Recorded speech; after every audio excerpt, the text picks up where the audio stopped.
I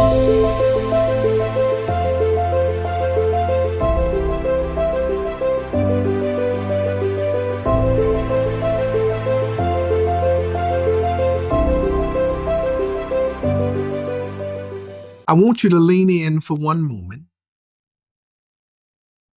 It's conversation time here at Mars Hill, how we do it in digital space. That means lean in. Something profound is about to happen, and I want you to be a part of it. Conversation time.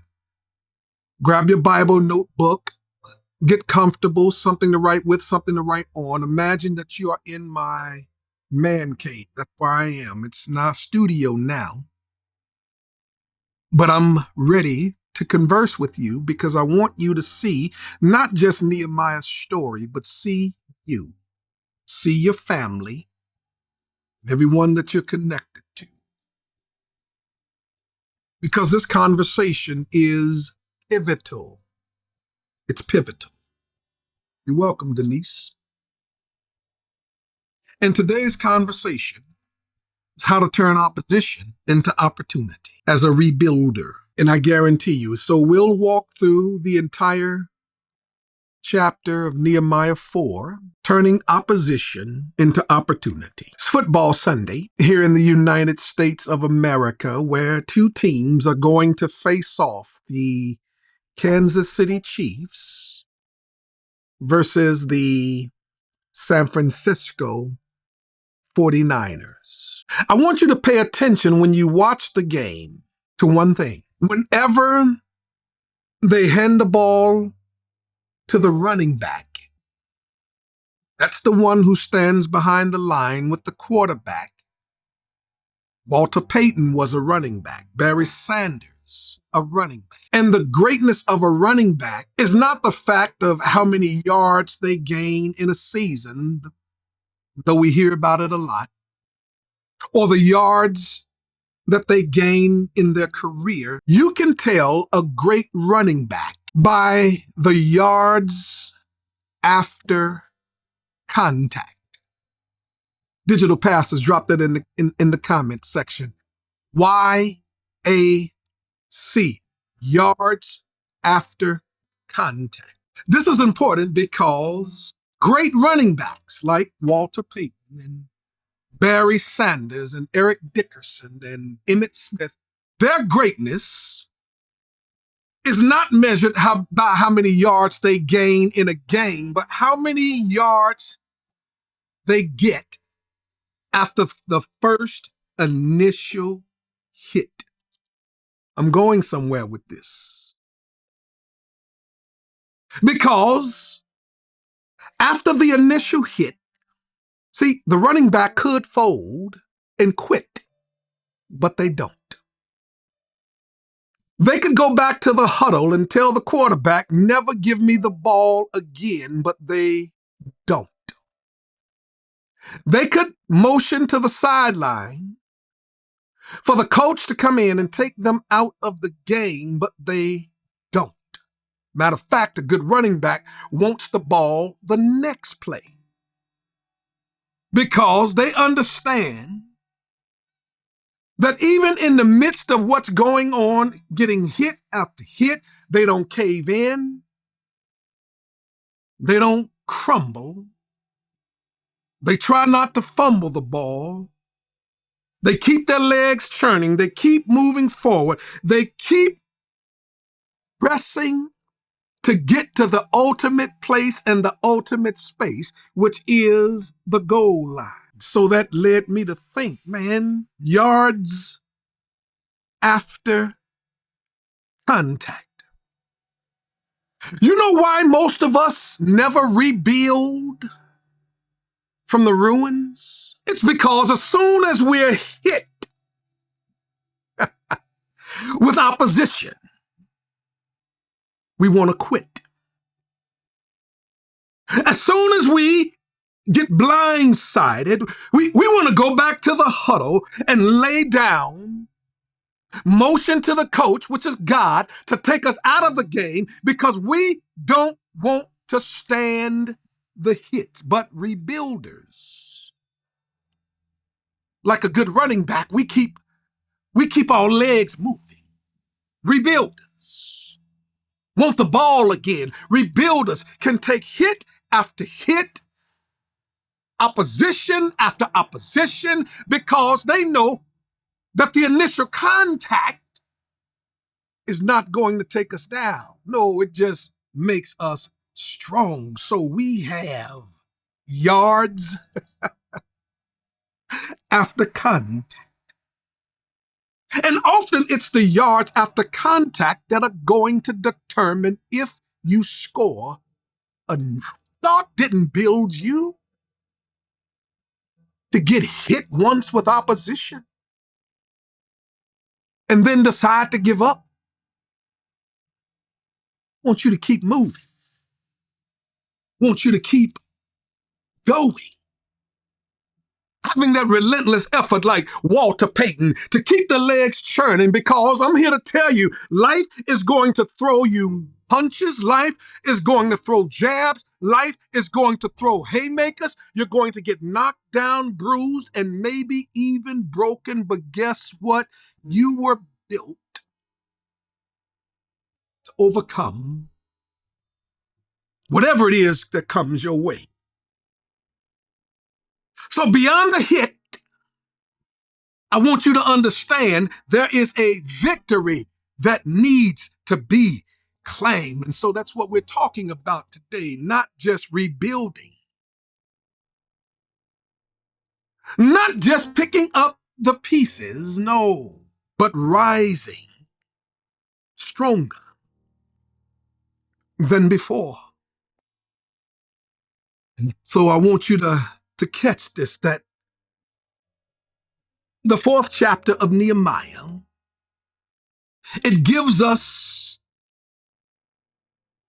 a blueprint on how we persevere amid adversity. Yeah, your yards after contact.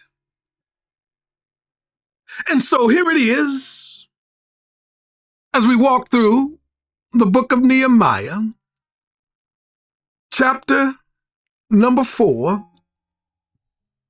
I want to just read a couple of verses to set the context on where we are and how we plan to get there. It says in verse 1, Sanballat was very angry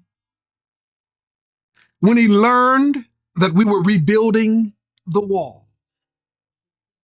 He flew into a rage, mocked the Jews, saying in front of his friends, the Samaritan officers, "What does this bunch of poor, feeble Jews think they're doing? Do they think they can build a wall in a single day? Or just by offering a few sacrifices, do they actually think they can make something of stones from a rubbish heap and charred ones at that?" And then you have the cosigner, Tobiah, the Ammonite. He's standing beside him and remarked that stone wall would collapse. Opposition. Sanballat, ridicule, opposition. That stone would collapse even if a fox walked along top of it. But look at what Nehemiah does. Verse 4 says, "Then I prayed, hear us, O God, for we are being mocked. May they scoffing fall back on their heads, and may they themselves become captives in the foreign land." Now, watch this. I want you to catch this, because here's something key. You're going to get knocked down, bruised, and bent, but not broken. Because you were built to overcome and not be overcome by it. And because of that, family of God, I want you to see something. When opposition hits, it's your time to shine. Watch Christian McCaffrey when he runs the ball today. The initial tackler is not going to get him down. The initial tackler, Sanballat, didn't get Nehemiah down. Then Tobiah, the linebacker, came and tried to knock him down. But guess what? He kept on churning. He kept on moving because he's rebuilding something. Rebuilders understand when opposition hits, baby, it's your time to shine. Are y'all hearing me in the comments? Are y'all hearing me today? Now think about this. Think about this. Folk gonna mock what you do because it's always the people who ain't doing nothing, who have nothing, and are not about nothing, who do the most talking. And we understand as rebuilders that you're going to face that. And because we're going to face that, Nehemiah didn't back down. He didn't let the opposition define him. He understood that he had a bigger purpose. He understood, and that's the message for you today, is that your purpose is bigger than any of the challenges that you are faced. When you are hit with opposition, it's your time to shine. I'm going to say it until you believe it. When you are hit with opposition, baby, that's your time to shine. Because the comeback is always greater than the setback. Your world might count you out. The world might count you out. But God says he's got your back, that he's watching over you every step of the way. Your purpose is bigger than any opposition that you'll ever face. You know, life is shady, and you have shady people in life. So expect shade to be thrown on your vision. Expect to be laughed at. Expect to be ridiculed.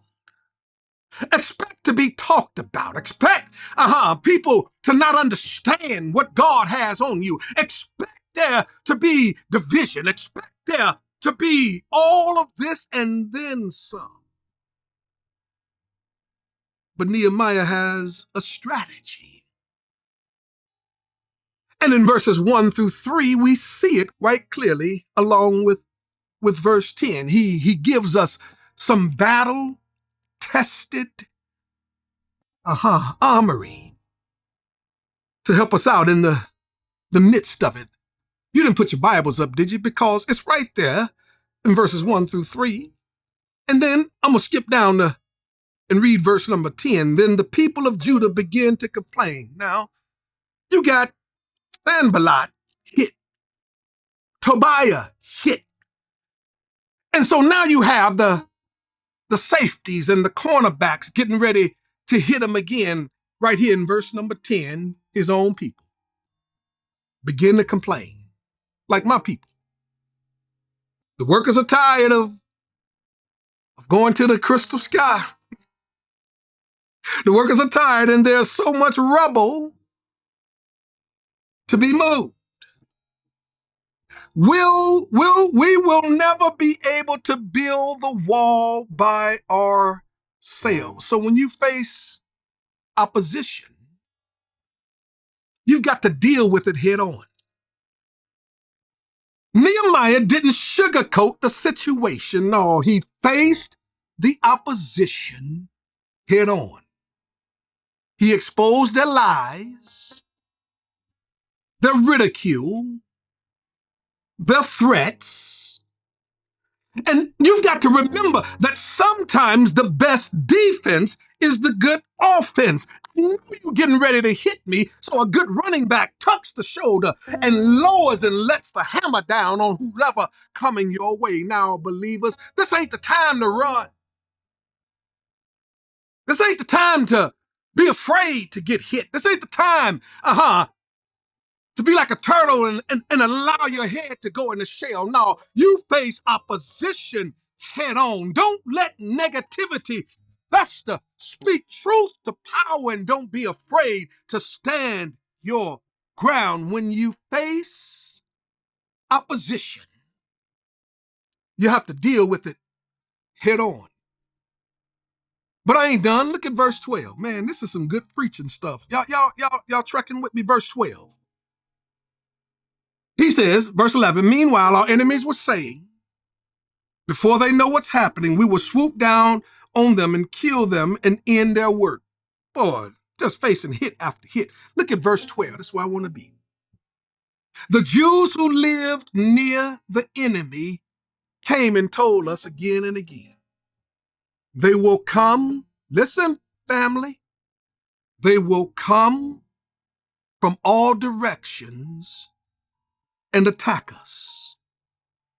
They will come from all directions and attack us. You know what else? You need when facing opposition? That in addition to dealing with the conflict, the opposition head on, then you need to make proper adjustments.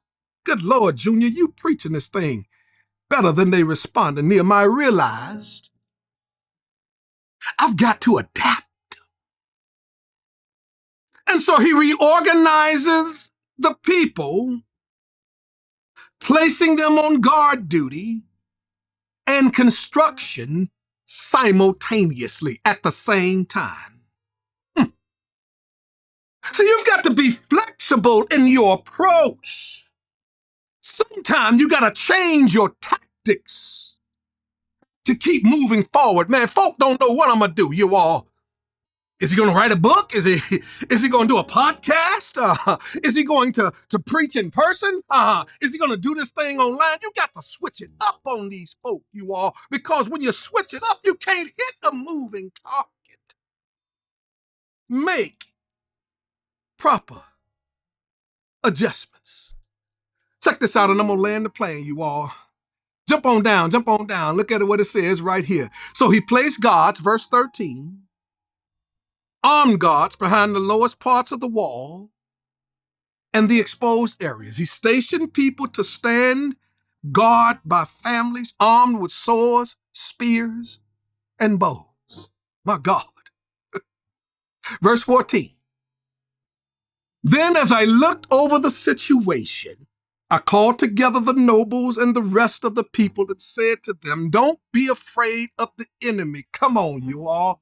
Are y'all hearing this? Don't be afraid of the enemy. Remember the Lord who is great and glorious, and fight for your brothers, your sons, your daughters, and your wives and your homes. All right, here it is, verse 15. When our enemies heard that we knew of their plans and that God had frustrated them, oh my God, we all returned to our work on the wall. Oh my God.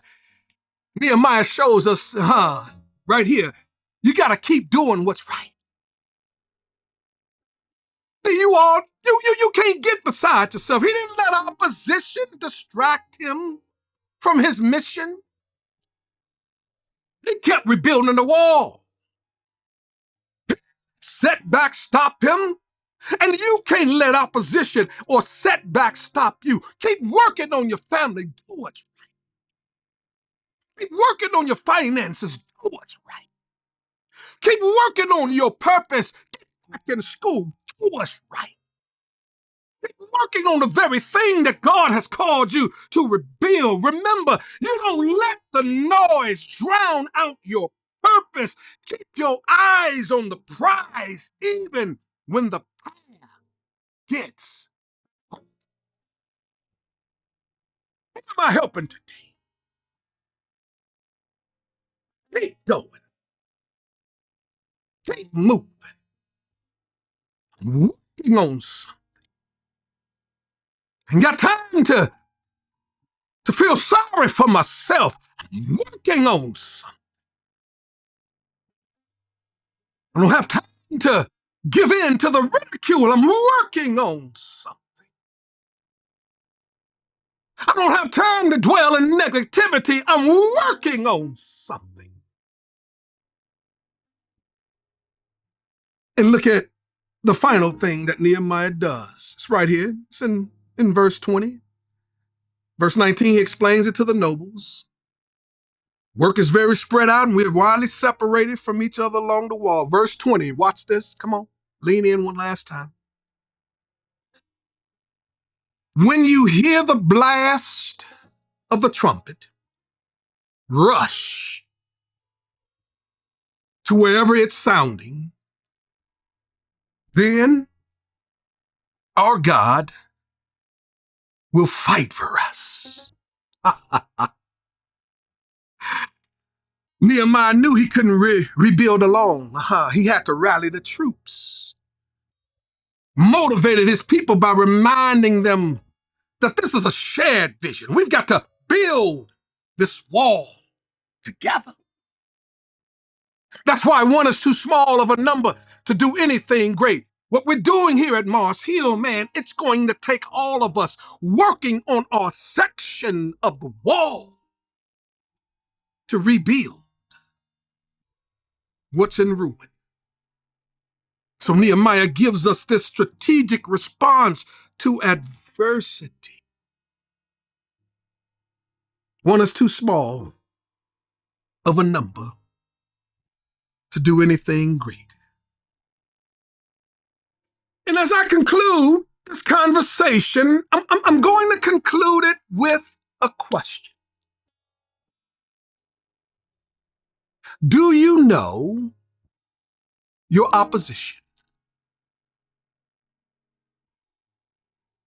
Who's trying to hold you back? Is it doubt, fear, negativity?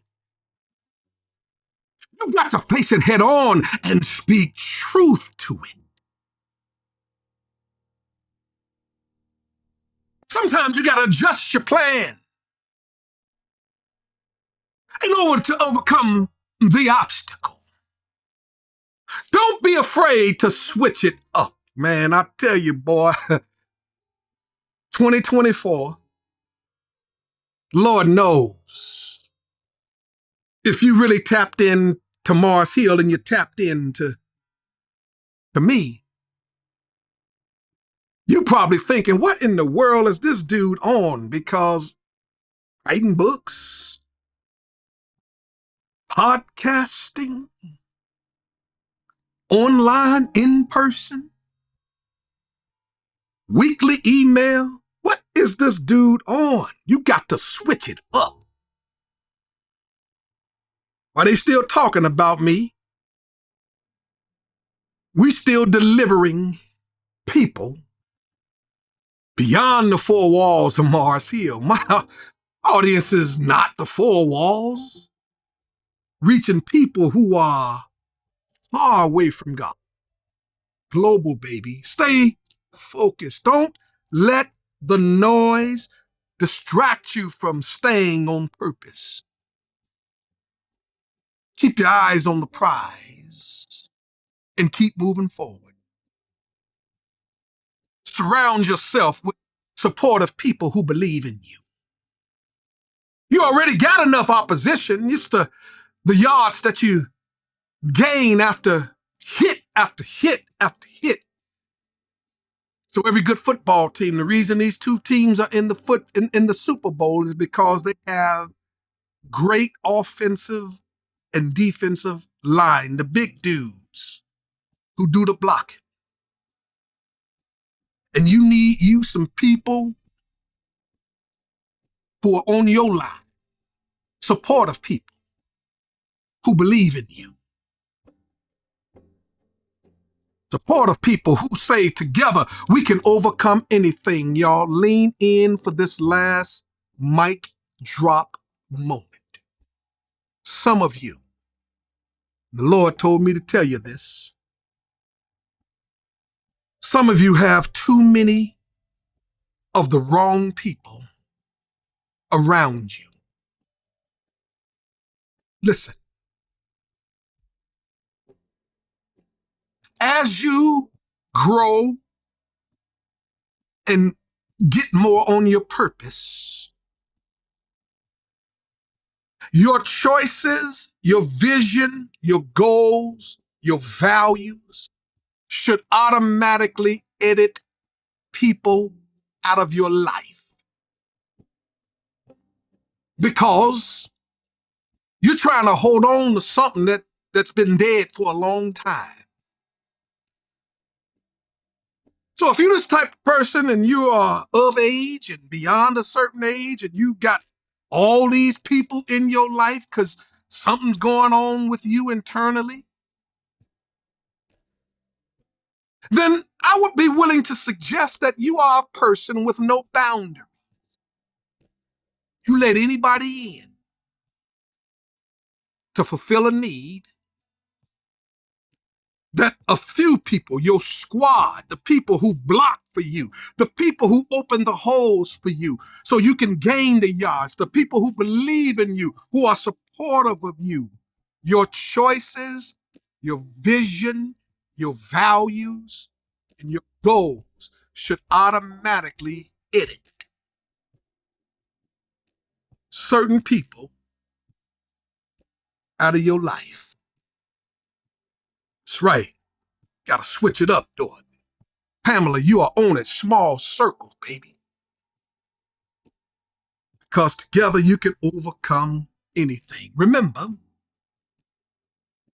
rebuilding isn't just about bricks and mortar, it's about building your life, your dreams, your future.